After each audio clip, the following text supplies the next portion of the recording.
Hello friend, welcome back to safety point. इस video में IG1 element 1 को full complete cover करेंगे with step by step, topic by topic. Video थोड़ी लंबी हो जाएगी but after watching this video आपके सारे IG1 के एलिमेंट 1 का कॉन्सेप्ट क्लियर हो जाएगा। सो वीडियो को एंड तक देखें। If you want to appreciate my work then please channel को सब्सक्राइब और शेयर ज़रूर करें and don't forget to like this video. First topic हमारा मोरल्स एंड मनी है। इस टॉपिक के अंदर हमें क्या पढ़ना है? 3 reason for managing health and safety.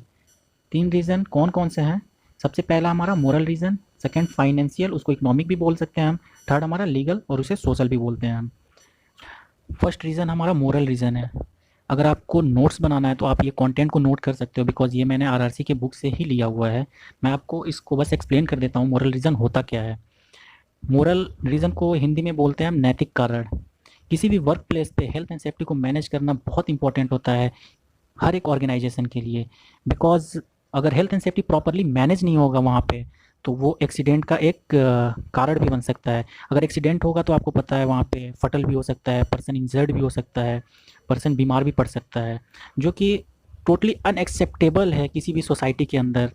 और वो वर्क प्लेस पे मोरालिटी सारे वर्कर्स का डाउन भी हो जाता है कि मैं इस इंडस्ट्री में काम नहीं करूँगा, यहाँ पे मैं सेफ़ नहीं हूँ। सो ये एक रीज़न होता है हेल्थ एंड सेफ्टी को मैनेज करने के लिए ऑर्गेनाइजेशन के अंदर, जिसे हम मोरल रीज़न कहते हैं। सेकेंड हमारा फाइनेंशियल और इकोनॉमिक रीज़न भी इसको बोलते हैं।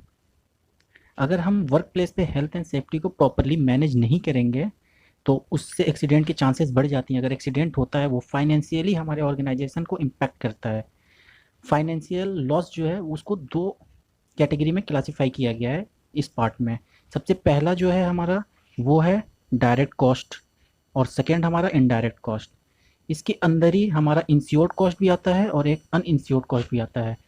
डायरेक्ट कॉस्ट क्या होता है? हमारा जो भी मिजरेबल कॉस्ट होता है उसको हम डायरेक्ट कॉस्ट बोलते हैं, जो डायरेक्टली इम्पैक्ट करता है ऑर्गेनाइजेशन को। लाइक एग्जांपल अगर हम ले लें तो वर्कर सिक पे, first aid treatment, lost of damage product, lost of production, fine, compensation पे टू द विक्टिम, ये सारा जो जो भी पे है ये सारा हमारा डायरेक्ट कॉस्ट में आता है। और इनडायरेक्ट कॉस्ट क्या है? वो मिजरेबल कॉस्ट नहीं होता है, बट वो किसी भी इवेंट का जो कंसिक्वेंस है, जो रिजल्ट होता है, वो कैसे ऑर्गेनाइजेशन को इम्पैक्ट कर रहा है, उसे हम इनडायरेक्ट कॉस्ट कहते हैं।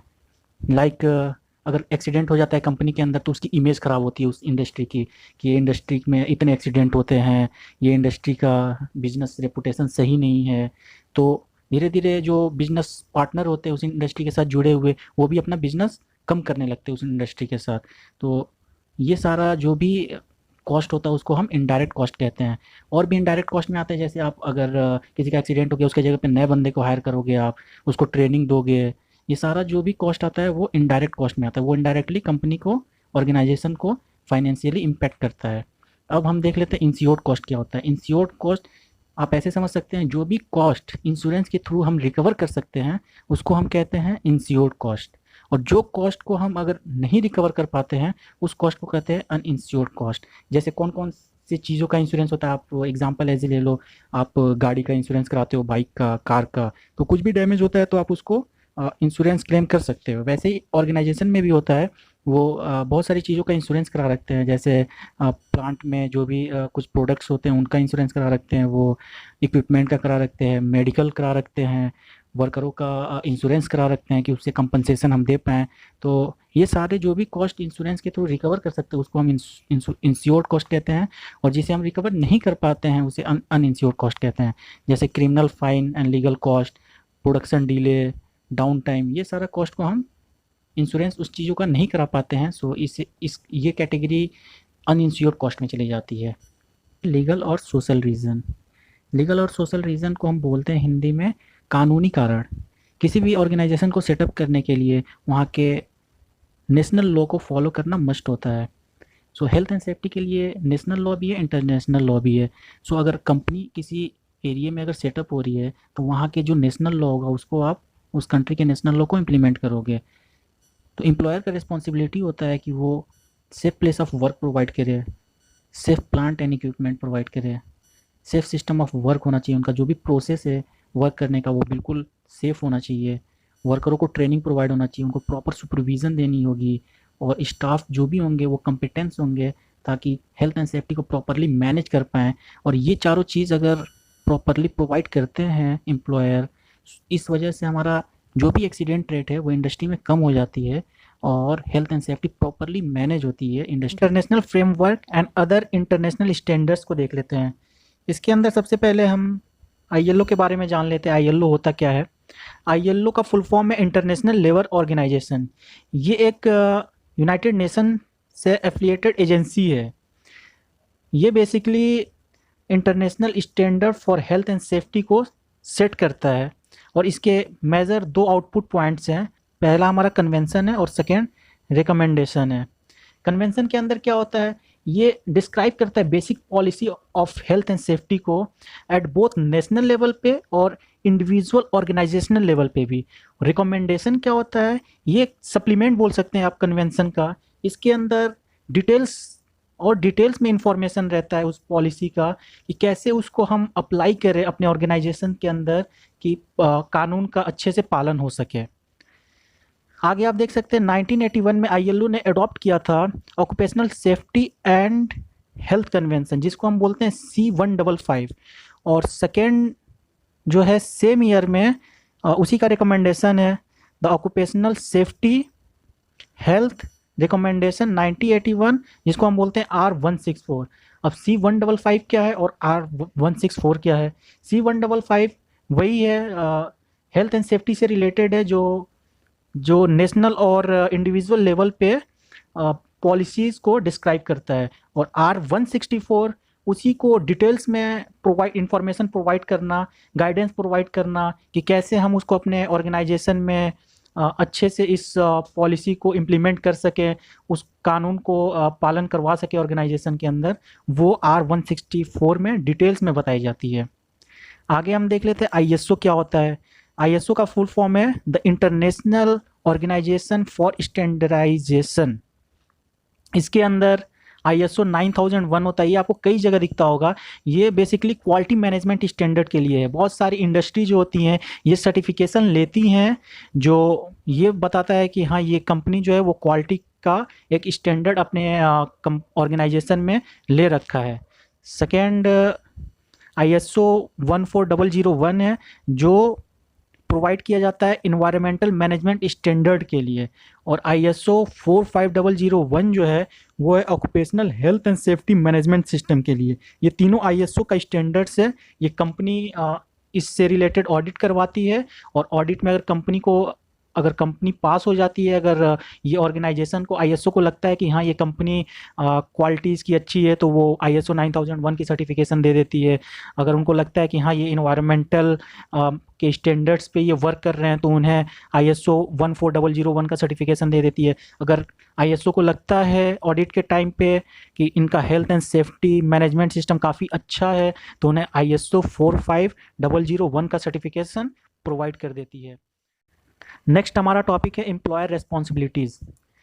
As per article 10 of R164 employer की कुछ रेस्पॉन्सिबिलिटी मेंशन की गई है। इसमें कई सारी पॉइंट मैंने मेंशन कर रखा है, अगर आपको नोट करना है तो यहाँ से आप नोट कर सकते हो, बट मैं आपको शॉर्ट में बताता हूँ कि एम्प्लॉयर की रेस्पॉन्सिबिलिटी होती क्या है।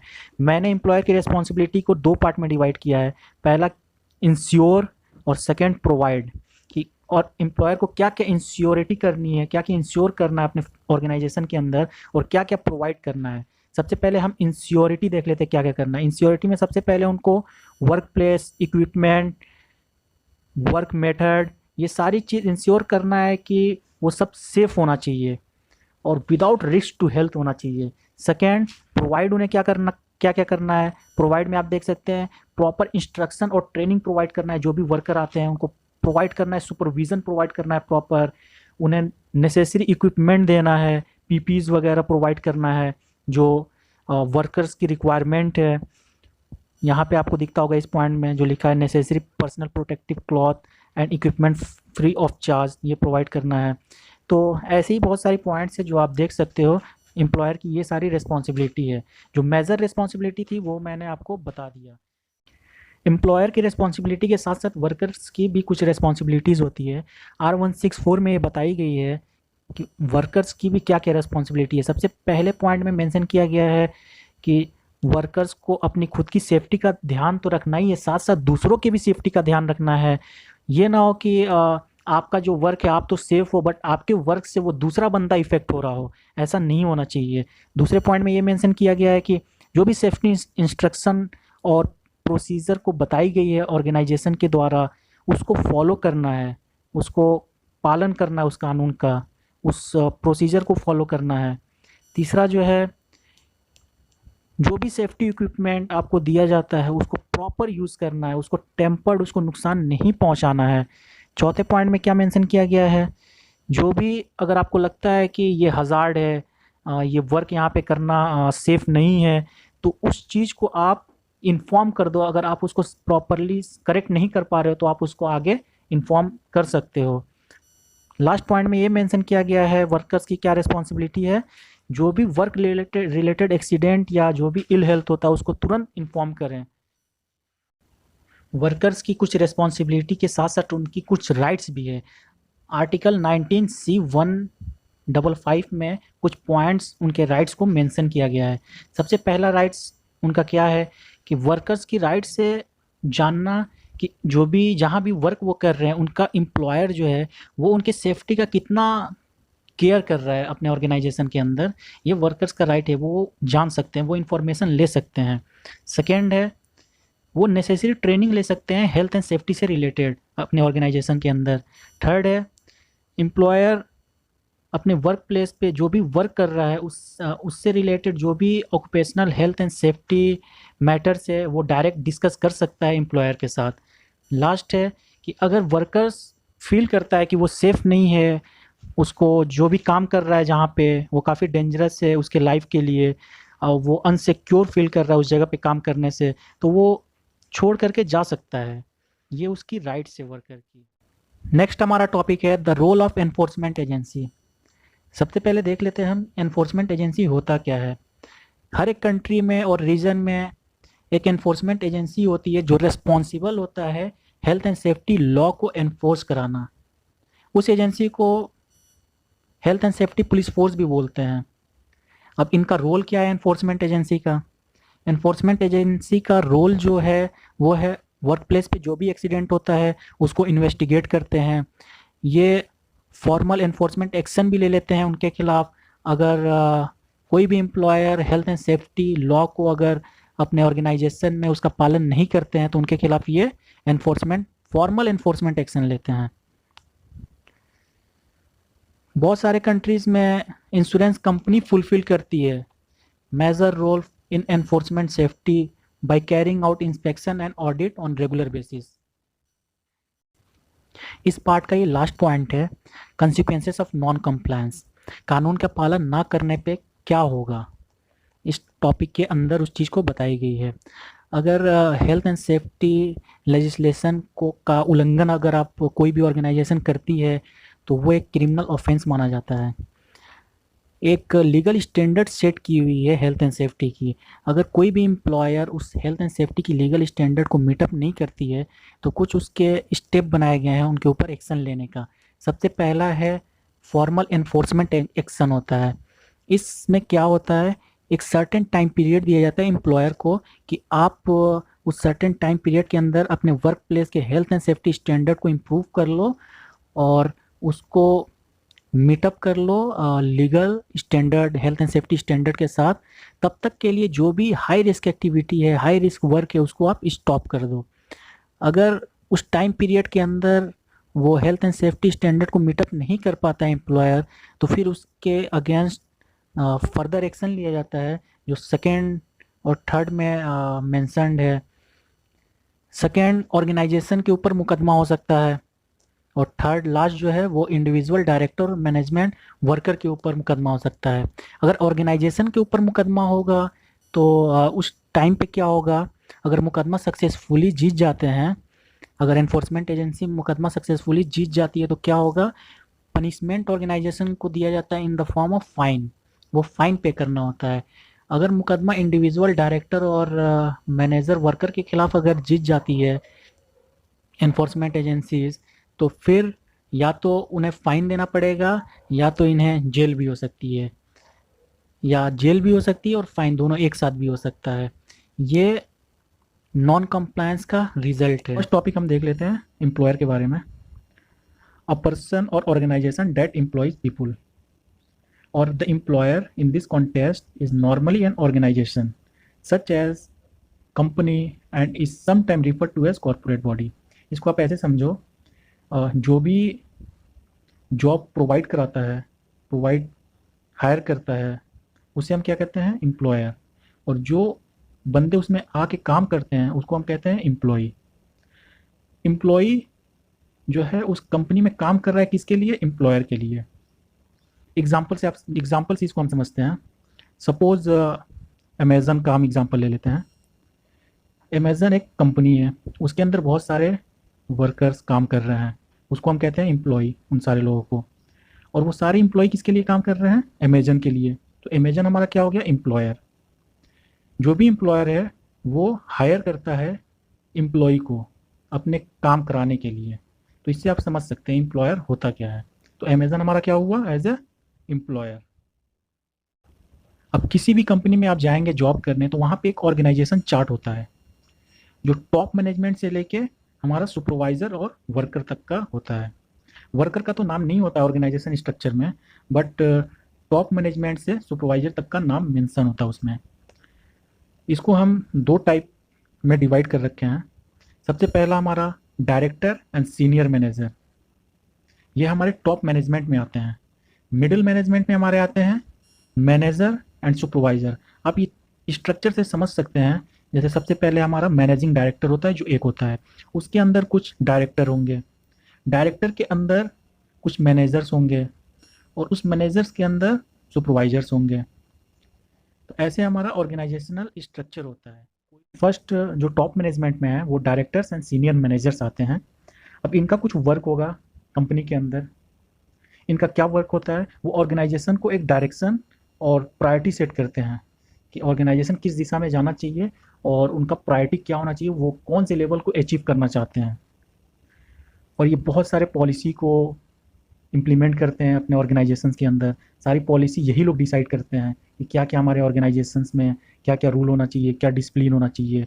तो इनकी कुछ रिस्पॉन्सिबिलिटीज़ भी होती हैं, वो पॉइंट बाय पॉइंट मैंने मेंशन कर रखा है, उसको आप देख सकते हैं। जैसे पहला आप देख सकते हैं the right health and safety policy put in place. Health and safety policy भी इम्प्लीमेंट करवाना इनका रिस्पॉन्सिबिलिटीज़ है कि डाउन द लाइन वो अपने डायरेक्टर को बोले, डायरेक्टर मैनेजर को बोलेगा, मैनेजर सुपरवाइजर को बोलेगा, सुपरवाइजर फिर डायरेक्टली वो वर्कर को बोलेगा कि जो भी टॉप मैनेजमेंट का जो इंफॉर्मेशन है उसको इम्प्लीमेंट किया जाए वर्कर तक। अगर टॉप मैनेजमेंट कोई भी डिसीजन लेता है तो काफ़ी इफ़ेक्टिव होता है, इसीलिए टॉप मैनेजमेंट से ही डिसीजन आनी चाहिए ताकि उसको फिर लोअर लेवल पे, वर्कर लेवल पे सारे मानते हैं कि हाँ ये जो भी डिसीजन है ये किसका है, मैनेजमेंट का है, हेड ऑफ डिपार्टमेंट या हेड ऑफ कंपनी का है। सो उसको वो फॉलो करेंगे। सो ये बहुत इंपॉर्टेंट होता है कि जो भी डिसीजन, जो भी पॉलिसी हो उसको टॉप मैनेजमेंट से ही आनी चाहिए। तो सारा पॉइंट आप एक एक करके देख सकते हैं कि क्या क्या उनकी रिस्पॉन्सिबिलिटीज़ हैं। अब एक एक मैं पढ़ूंगा तो काफ़ी टाइम लग जाएगा, तो आप उसको एक बार रीड कर लेना सारे पॉइंट को। बाकी डिटेल्स में बता दिया कि इनका वर्क होता क्या है। मिडिल मैनेजमेंट के अंदर मिडिल मैनेजर एंड सुपरवाइजर आते हैं।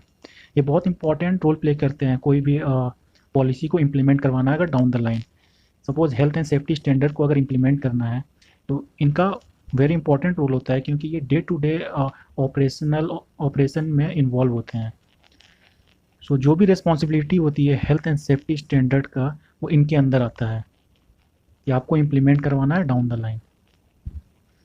लाइन मैनेजर की कुछ रिस्पॉन्सिबिलिटीज़ होती है हेल्थ एंड सेफ्टी को लेके। किसकी किसकी रिस्पॉन्सिबिलिटीज़ उनके अंदर आती है, जो स्टाफ डायरेक्टली उनके अंदर काम कर रहे हैं, पहला।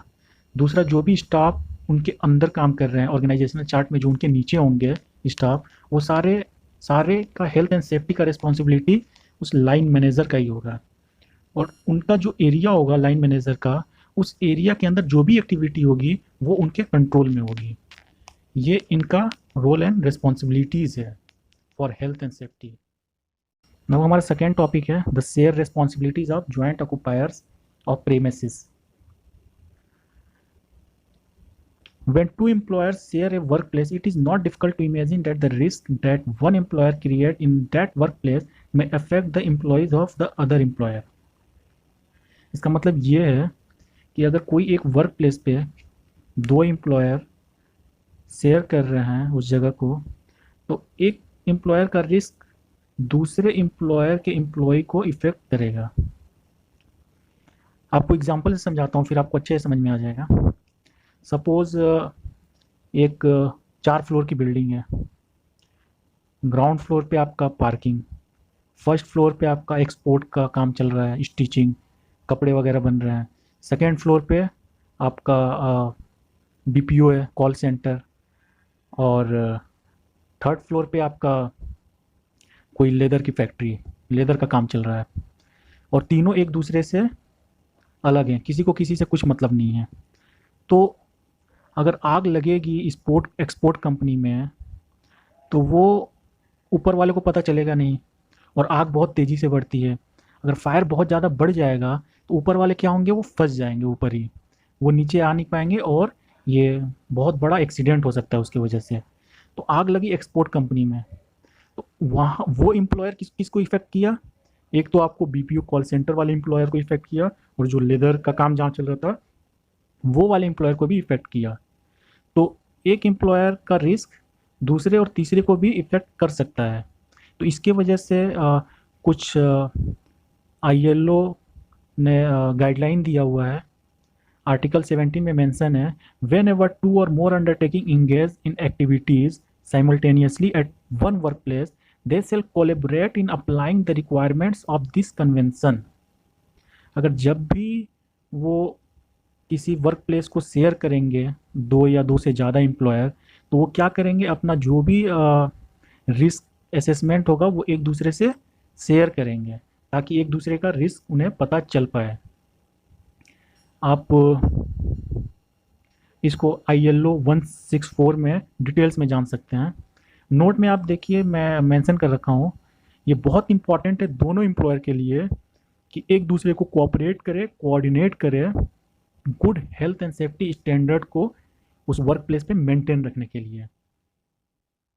इस लेक्चर का हमारा लास्ट टॉपिक है कॉन्ट्रैक्टर मैनेजमेंट। कॉन्ट्रैक्टर को कैसे मैनेज करें, कॉन्ट्रैक्टर होता क्या है, एग्जाम्पल से आप समझ सकते हैं। सपोज आपका घर बनना है, घर बनना है तो घर में क्या क्या वर्क होता है, सिविल वर्क होता है, इलेक्ट्रिकल वर्क होता है, प्लम्बिंग वर्क होगा, कारपेंटर का भी वर्क होगा।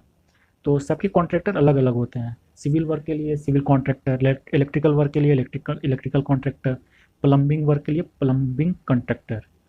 तो सारे कॉन्ट्रैक्टर को आप अपना वर्क दे दोगे, वो आपको वर्क कंप्लीट करके दे देंगे।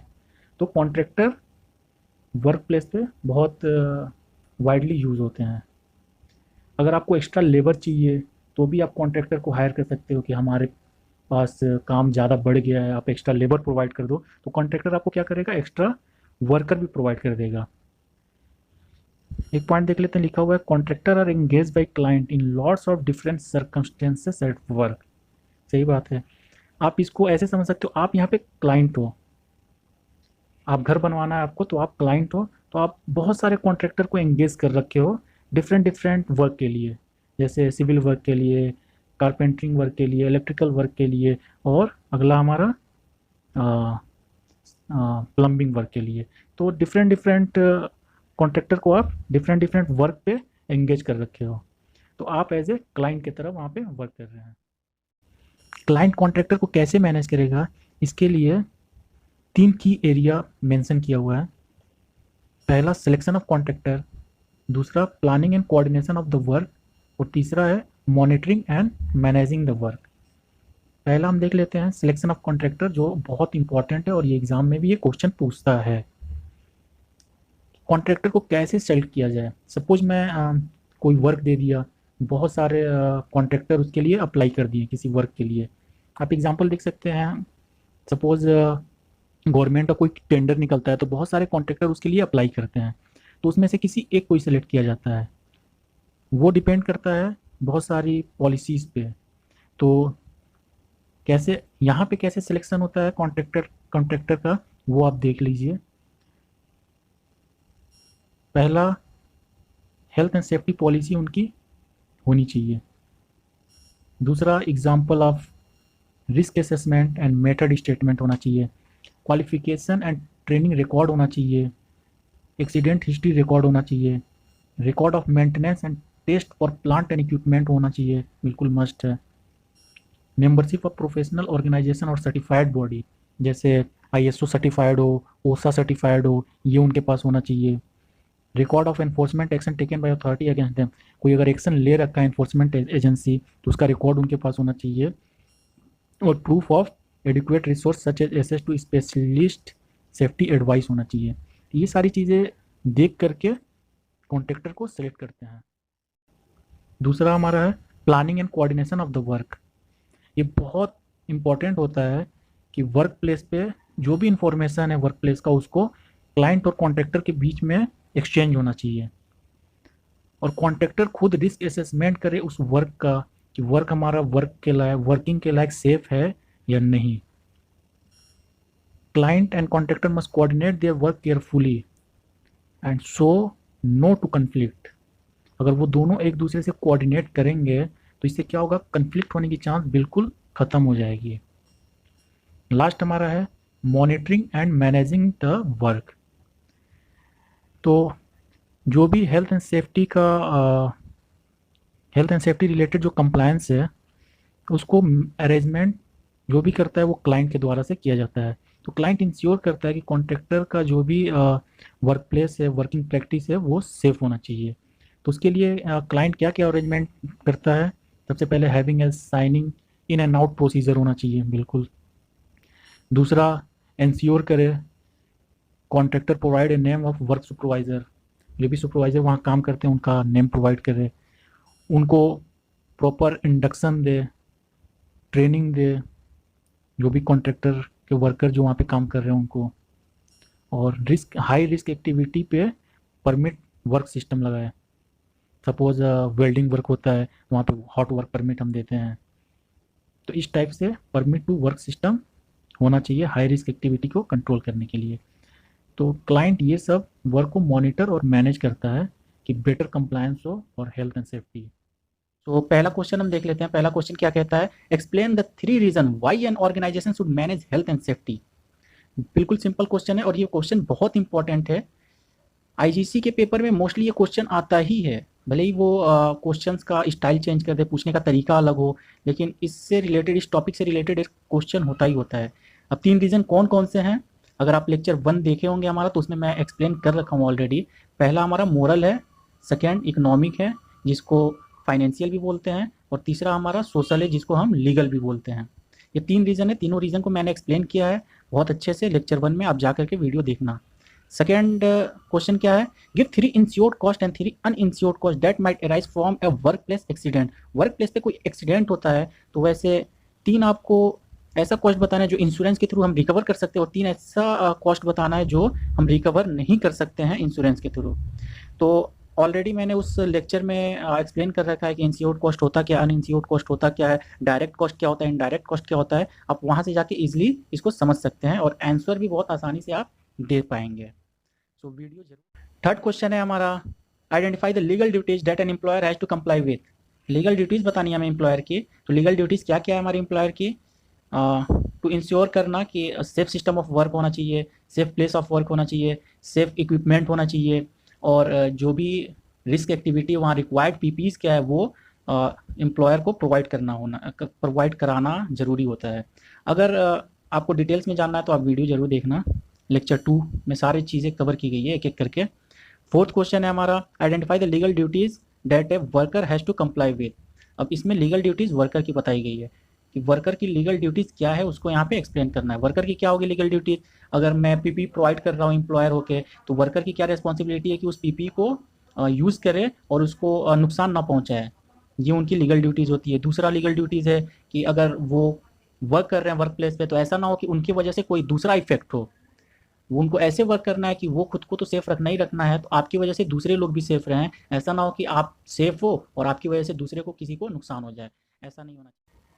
फिफ्थ क्वेश्चन है हमारा, what are the consequences for an employer of non compliance with health and safety legal standard.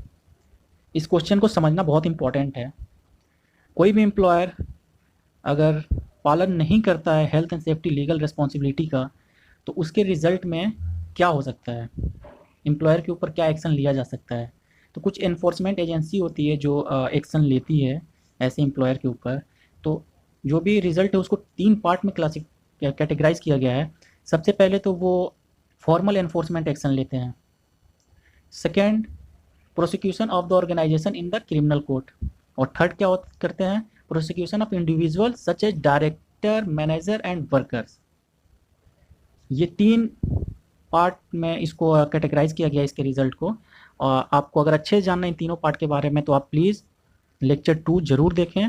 आपको लेक्चर 2 में जो भी पॉइंट कवर किया गया है वो ये तीनों आंसर आपको 3, 4, 5 का आंसर वहाँ पे ईजिली आपको मिल जाएगा। सो लेक्चर 2 जाके जरूर। Which categories of people does an employer owe a duty to. कौन कौन से कैटेगरी ऑफ पीपल को एम्प्लॉयर खुद रिस्पॉन्सिबल होता है उनके लिए, उनका रिस्पॉन्सिबिलिटीज़ लेता है, एक तरीके से आप कह सकते हैं। तो सबसे पहले एम्प्लॉयर खुद का जो उसका एम्प्लॉय होगा उसका लेगा। सेकेंड, जो भी अदर एम्प्लॉय जो बाहर से उसके लिए वर्क करने आया हुआ होगा उसका भी रिस्पॉन्सिबिलिटी एम्प्लॉयर ही लेगा। और जो भी एम्प्लॉयर की वर्क की वजह से जो अदर लोग इफ़ेक्ट होते हैं उसका भी रिस्पॉन्सिबिलिटी एम्प्लॉयर ही लेगा। ये इसका आंसर है। क्वेश्चन 7 क्या है, list the criteria that might be use to assess the suitability of a contractor to undertake work on behalf of a client. ये इसको हम कह सकते हैं कि selection procedure of a contractor.